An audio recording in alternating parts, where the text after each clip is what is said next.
So I once saw you said that Pun didn't just die from obesity, right? But he died from a broken heart. It seemed like Pun had a lot of people that loved him in his life. You mentioned his mom, his grandma, his wife Liza, of course. What did you mean by that broken-hearted part? Well, I mean, when you have conversations with each other, you know what I'm saying, you release your tension and memories and things that make you feel a certain type of way. We used to match that, right? So, my overall analyzation of it, right, was that, we come from a broken home. We come from, not saying that our parents never loved us, but there was no time, like it was no, it was no it was tough love. You feel me? Like it was tough love. They still provided a roof over our head, but it was like no. Put it to you like this, man. There's a lot of kids. There's a lot of people that grow up in this world that come from great homes and have everything at home, but they still want to be outside and do what dudes outside are doing outside because they have nothing, and then they do that just to bring something home. So that was us. We used to have to be out there to eat and to survive. You feel me? By any means necessary, and then bring it home. But some parents have other ideas. They have children, and they're not ready to be adults on their own. So they have things that they do. So yeah, I mean, just coming from a broken home, just coming from single parent home, a stepdad. You know how stepdads are, dog. They don't give a fuck about you. You know what I mean? They may act like they do because they with your mother, but they do shit. So you just grow up. That's the hand that we was dealt, and that's the hand he was dealt. But he changed his hand to four aces.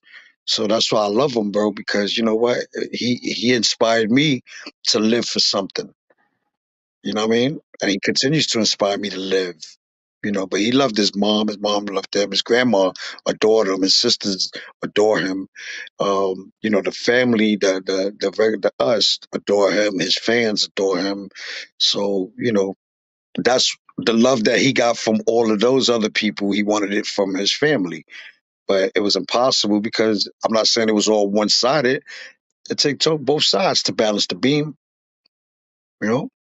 Yeah, to be fair to his mom, as minorities, when our parents come to this country, it's tough, and they lock in so much sometimes in trying to make it and provide a better life for the family. They sometimes lose sight of providing what their kids need the most, and that's like showing them that affection, right? And I feel like minority families sometimes feel like if they show too much of it, that their kids will grow up soft. Yeah. Well, that's why he was. But that's why he was definitely militant around his children because his children. He prepared them way past what they knew what life was. It was hard, but now they understand. Why he would probably be so hard on them at that time because really, as much as you say you got boys and people, you don't really got nobody, dog. If you ain't got God alone, God is just who's gonna provide good people and take away bad people from your life. Sometimes you feel lonely and empty, but it's for a reason. So as I got older and as I get older, I find more understanding of life because nobody said life was going to be easy. And like you said, growing up in a minority home, we're not prepared for life. We always baby goo goo gaga, buying your kid, Jordans and Louis because them shits is like only like, cheaper than what they would actually cost. And your kid is wearing Jordans all day. He's only like 8 months old. And then he's 1 year, 2 year, 3 year. He still see Jordans on his feet. When he gets to that age, that's all he really know. Now you look at other parents, now you look at other parents and they set up bank accounts, you know what I'm saying? Like they set up bank accounts for their kids. They give their kids skippies and they give them the bell bottom, and the kids don't even care how they look. But you know what? When they get older, they don't care for the fashions and and I guess in the glamour stuff of life. You feel what I'm saying? Do I make sense in that? Like, am I making sense in a way, like to you? Like, Definitely. I feel like in the hip hop kind of space, like we wear our wealth, right? Like the priorities is a little is a little out of whack because I feel like when you grow up in the inner city, you looking at the world from a different perspective where people have all these riches, so you kind of want to feel included in that. Right, right. But look, right. But let me give you a scenario, right? Growing up in the 80s here in the Bronx, like Timberlands was only $50, bro.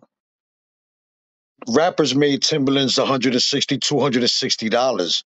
You know what I'm saying? The jeans, the Levi jeans and the Lee jeans, it was only $20, $30. You feel me? So, the hoodie was only $10, $20. The baseball cap or the ski hat was only $3. So, that's what rappers wore. It was our everyday clothing.